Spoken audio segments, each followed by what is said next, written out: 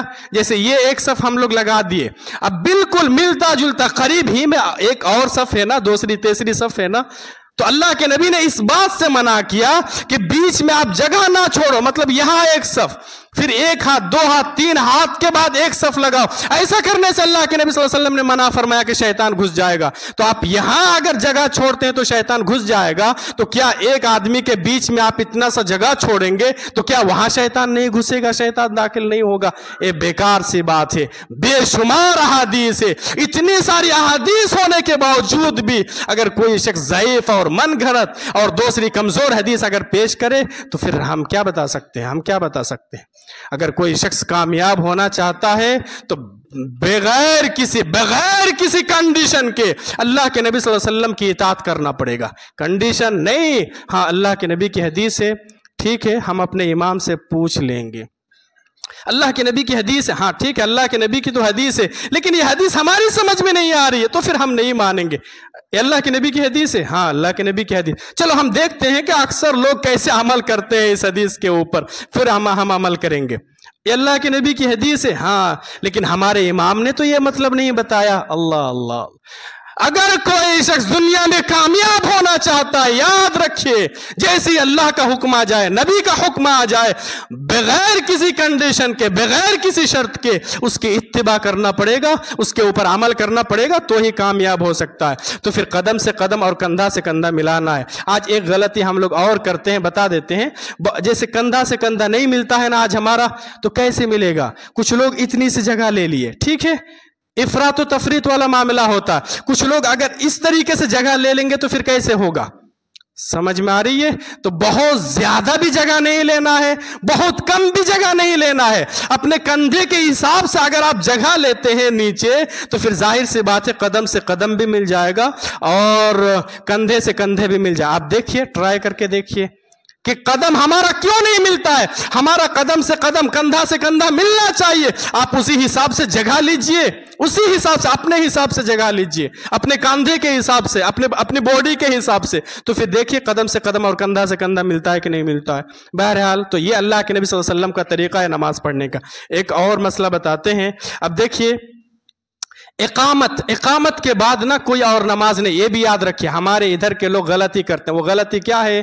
ایک آدمی آیا، 2 منٹ ٹائم بچا ہوا ہے، سنت پڑھنا شروع کر دیا، اب جماعت شروع ہو گئی، اب ٹائم پہ تو جماعت ہوگی نا، اقامت کہہ دی گئی، وہ آدمی رکوع کی حالت میں، سجدے کی حالت میں نہیں، جب تک ہم نماز مکمل نہیں کریں گے تو پھر ہم نماز ختم نہیں کریں گے، جب ہماری نماز مکمل ہو جائے گی تو پھر جماعت کے ساتھ نماز پڑھ لیں گے۔ ایسا کرتے ہیں نا بہت ساری مسجدوں میں، اور دوسرے مسلک کے یہاں ان کی مسجد میں آپ جائیے تو اگر جماعت بھی چل رہی ہے، وہ نماز پڑھنے کے لیے آیا فجر میں تو پہلے 2 رکعت سنت پڑھے گا، اس کے بعد پھر جماعت میں شامل ہوگا۔ غلط ہے، یاد رکھیے اللہ کے نبی صلی اللہ علیہ وسلم کی حدیث ہے، اگر پیارے نبی کا جملہ یاد رکھ سکتے ہیں تو پھر یاد رکھیے، اذا اقیمت الصلاۃ فلا صلاۃ لہ، جب اقامت کہہ دی جائے اس وقت کوئی بھی نماز نہیں ہے۔ یہاں فرض نماز ہے نا بھائی، فرض نماز کے لیے اقامت کہہ دی گئی۔ آپ جو نماز پڑھ رہے ہیں وہ کون سی نماز ہے؟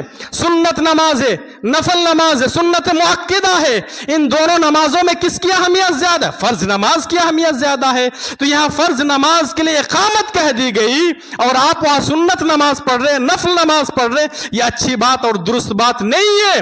فرض نماز کے لیے اقامت کہہ دی جا رہی ہے، کہی جا رہی ہے، آپ سنت نماز پڑھ رہے ہیں، اگرچہ آپ رکوع کی حالت میں، اگرچہ آپ سجدے کی حالت میں، اب فوراً نماز کو چھوڑیے، جماعت میں آ کے شامل ہو جائیے۔ یہ اللہ کے نبی صلی اللہ علیہ وسلم کا طریقہ۔ ایک شخص کو اللہ کے نبی صلی اللہ علیہ وسلم نے دیکھا فجر میں، تو اللہ کے نبی صلی اللہ علیہ وسلم نے ان سے ایک سوال کیا تھا، اتصلی صبح اربعن، کیا تو صبح کی 4 رکعت نماز پڑھتا ہے؟ تو پھر یہ اچھی بات نہیں ہے۔ ایک مسئلہ اور بتاتے ہیں، اس کے بعد میرا وقت بھی ختم ہو گیا، پھر آگے بتائیں گے انشاءاللہ۔ رفع الیدین کا مسئلہ، رفع الیدین سمجھ رہے ہیں؟ ہم دعویٰ کرتے ہیں کہ ہم قرآن حدیث کو ماننے والے ہیں، بہت سارے لوگوں کو رفع الیدین کا معنی ہی نہیں معلوم ہے۔